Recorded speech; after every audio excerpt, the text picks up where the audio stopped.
नमस्कार, मैं प्रिया। आप देख रहे हैं लोकल 7 न्यूज। गौर करते हैं आज की खबरों की ओर, जो रखे आपको सबसे आगे। केंद्र सरकार से आपदा के लिए मिली मदद का जहां भाजपा गुणगान कर रही है, वहीं कांग्रेस सरकार इसे हिमाचल का हक कह रही है। सरकार में उद्योग मंत्री हर्षवर्धन चौहान ने कहा कि केंद्र से आपदा से कोई विशेष मदद नहीं मिली और जो राशि मिली है वो हर राज्य के लिए आपदा राहत और बचाव के लिए मिलती है।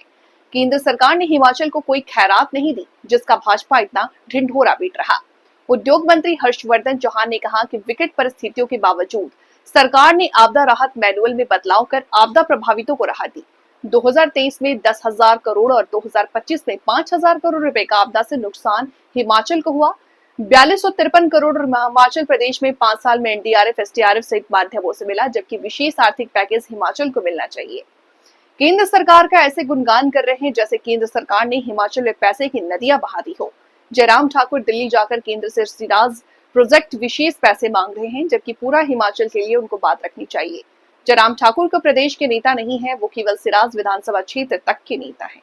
संकट की घड़ी में, जो आपदा के दौर में, हम उम्मीद करेंगे कि हम सभी लोग, जो चाहे कांग्रेस के नेता हैं, चाहे भारतीय जनता पार्टी के नेता हैं, एक स्वर में एक मिलकर के हम हिमाचल प्रदेश को जो नुकसान हुआ है उसको, हिमाचल प्रदेश को हम दोबारा से मुख्यमंत्री सुखविंदर सिंह सुक्खू के नेतृत्व में हिमाचल प्रदेश को हम खड़ा करेंगे और हिमाचल प्रदेश की जो विकास की रफ्तार है इसको हम तेजी लाने की कोशिश जो करेंगे। इसके अलावा कोई और आपने अगर कोई पूछना हो तो आप। सर, केंद्र से लगातार टीमें आ रही हैं सर, यहाँ पे सर्वेक्षण भी किया गया और जियोलॉजिकल डिपार्टमेंट से भी टीम जाएगी, तो क्या निष्कर्ष निकला सर, जो ये क्लाइमेटिक चेंज जो लगातार हो रहा है? देखो, हैरानी की बात यह है कि केंद्र सरकार की जो अधिकारियों की टीमें हैं और मंत्रियों की टीमें हैं, वो हिमाचल प्रदेश का व्यापक जोरों शोरों से दौरा कर रही है और जिन स्थानों पे जा रहे हैं, विशेष करके केंद्र के बहुत सारे मंत्री हर जिलों में इन्होंने भेजे हैं। हमारा सिर्फ प्रश्न ये है कि क्या आप आपदा की घड़ी में भी जो है वो आप राजनीति करोगे? क्या आप, अगर केंद्र का कोई मंत्री आ रहा है तो पैसे तो लाओ, कुछ हिमाचल प्रदेश को प्रोजेक्ट तो दो। केवल निरीक्षण करके और राजनीति करके जो है ये हिमाचल प्रदेश जो है दोबारा से जिन लोगों को नुकसान हो वो खड़े होने वाले नहीं है। अब आप अधिकारियों की टीम भेज दी, मंत्रियों की टीमें पूरे अलग अलग क्षेत्रों में भेज दी। आज हिमाचल प्रदेश को आपदा आए हुए 4 महीना हो चुका है। हिमाचल प्रदेश में भारी बारिश का जो दौर है वो 15 जून से शुरू हो गया था, आज सितंबर खत्म होने वाला है, मगर केंद्र सरकार से हिमाचल प्रदेश को आपदा के नाम पे, इस नुकसान की भरपाई के नाम पे हिमाचल प्रदेश को अभी तक कोई नया पैसा नहीं मिला। जो हमको पैसा 2006 करोड़ रुपए मिला है, जिसमें से 500 करोड़ रुपए की राशि अभी तक हिमाचल प्रदेश को आई है, वो 2023 के नुकसान की भरपाई के लिए पैसा आया हुआ है। सर, आपने मेडिकल डिवाइस पार्क का दौरा किया है, कितना निर्माण कार्य पूरा हो पाया, तो क्या कहेंगे? नहीं, जो हम कैबिनेट ने, हमारी कैबिनेट ने कैबिनेट सब कमेटी बनाई थी, जिसका हमने कल जाकर के नालागढ़ में निरीक्षण किया है और हम उसको, क्योंकि वो हमारा जो प्रोजेक्ट है मेडिकल डिवाइस पार्क का, पूर्व की भारतीय जनता पार्टी की सरकार ने उसको जमीन को बेचने की कोशिश की थी 1 रुपए प्रति मीटर के हिसाब से, और 350 करोड़ के प्रोजेक्ट में गवर्नमेंट ऑफ इंडिया ने हमको सिर्फ 100 करोड़ रुपए देना था। मगर जब सरकार ने पाया कि ये एक हिमाचल प्रदेश के हितों में प्रोजेक्ट नहीं है, हिमाचल गवर्नमेंट ने जो हमें 35 करोड़ रुपए गवर्नमेंट ऑफ इंडिया से हमने पहली किस्त लिया था, हमने गवर्नमेंट ऑफ इंडिया को वापस किया। इस प्रोजेक्ट को हिमाचल सरकार जो है अब करेगी, इकोनॉमिकली वायबल इस प्रोजेक्ट को बनाएगी और मार्केट रेट के आधार पर जमीन जो है उद्योगपतियों को दी जाएगी, ताकि हिमाचल प्रदेश को जो है आय इसमें से प्राप्त हो।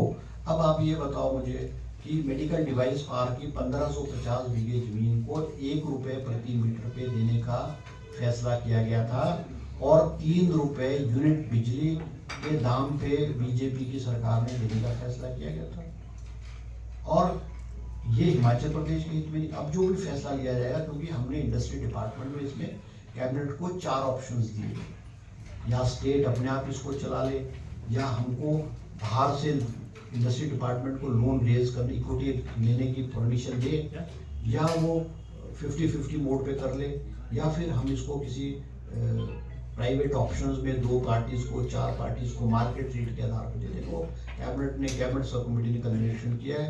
फिर विस्तृत रूप से इस पर चर्चा हो गया। हम अपनी जो प्रपोजल है which is best in the state of for the state of Himachal Pradesh, वो हम प्रपोजल हम गवर्नमेंट कैबिनेट को जो सौंपेंगे। सर लगातार दोनों बार जो आपदा आई है उसके चलते जो है नदी नालों के आसपास जो कंस्ट्रक्शन हुई है वही रीजन माना जा रहा है, उसको लेकर कोई सख्ती की जाएगी या कुछ उसमें विशेष किया जाएगा? नहीं, निश्चित रूप से जो आप कह रहे हैं ना, देखो हिमाचल प्रदेश में ये आपदा जो आ रही है इसके कई कारण हैं। एक तो ग्लोबल वार्मिंग भी है, और ग्लोबल वार्मिंग होने की वजह से इस साल हिमाचल प्रदेश में 60 जगहों पे बादल जो है वो फटे हैं, और ज़्यादा अधिकांश नुकसान हमको वहाँ हुआ है जहाँ पे चाहे वो गवर्नमेंट ऑफिसेज हैं, गवर्नमेंट बिल्डिंग्स हैं या प्राइवेट बिल्डिंग्स हैं जो नदी नालों के किनारे बनाए गए थे।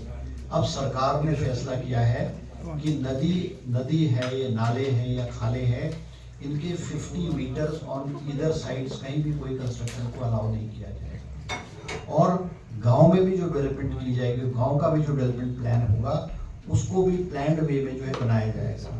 और अब ये जो है एक गहराई से चिंता करने का विषय है, और हमको इसको एक लॉन्ग टर्म प्लानिंग के हिसाब से हमको प्लानिंग करनी पड़ेगी, और हैबिटेशन बिल्डिंग्स, हैबिटेशन होटल्स जो है वो उस लेवल से, नाले खालों के लेवल से ऊपर से उनको जो है उनको जो है वहाँ पे नई कंस्ट्रक्शन नहीं, क्योंकि आप ये जो ब्यास बेसन में आप देख सकते हैं कि 2023 में जहाँ नुकसान हुआ था प्राइवेट और गवर्नमेंट प्रॉपर्टी को, वही वो अब दोबारा से नुकसान हुआ।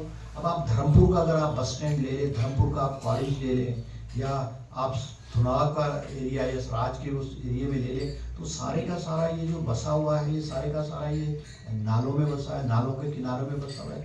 अब आपदा कब आ जाए, कब बादल के क्षेत्र में फट जाए, इसका अंदाजा खुद लगाया जा सकता है। पर अब ये इन द लॉन्ग टर्म इसको जो प्रिकॉशन करने की जरूरत है, और हर हिसाब से, चाहे मेट्रोलॉजी डिपार्टमेंट की है, चाहे जियोलॉजिकल डिपार्टमेंट है, चाहे इनको एक जो है प्लान्ड वे में हमको एक long term planning Himachal Pradesh के विकास के लिए करनी पड़ेगी। और इस मामले में सुप्रीम कोर्ट भी चिंतित है।